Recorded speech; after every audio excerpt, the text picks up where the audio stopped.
Hi, it's Kiffin Lobates here, and today's video is to answer the question, why checks? Why the name checks? And the answer is that Richard Piacentini invented something that corresponds in the digital world to paper checks as used to be used in the 80s and 90s, and in some countries up until about 5 years ago, I believe.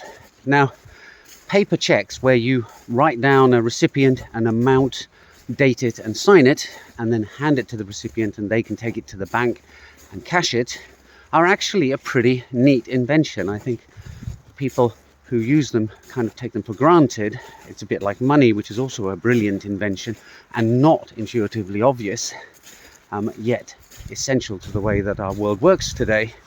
So paper checks were a good idea, but of course they've had their day.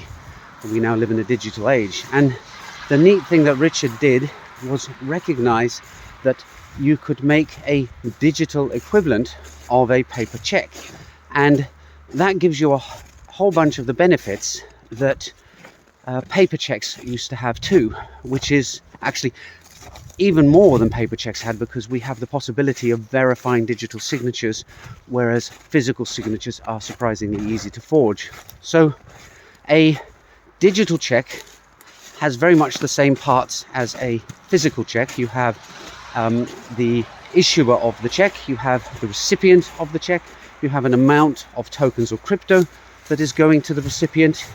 It has a date, so it has a time span in which it can be used, and it has an expiry date effectively.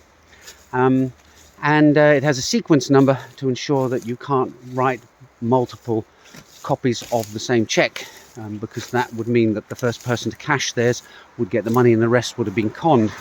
So very much like a paper check, but as I said, the main advantage is that the digital signature is cryptographically impossible to forge, whereas paper signed checks were able to be forged. And the second advantage that digital checks give you over standard transactions is that you can transfer them offline. So whereas a standard transaction has to take place on chain for the recipient to know that they have received what they're supposed to receive, with one of checks' digital checks, the recipient can actually verify that the check is valid, and they can verify that the smart contract on the chain has the funds to cover it, and then they can cash it at their leisure.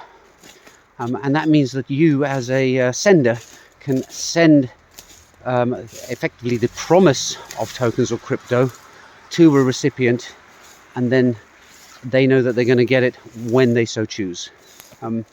Not sure that was the clearest explanation. I'll probably revisit this one, but hopefully that should give you an idea of the core concept behind checks. Hope you found it interesting, and I'll see you in the next video soon. Bye for now.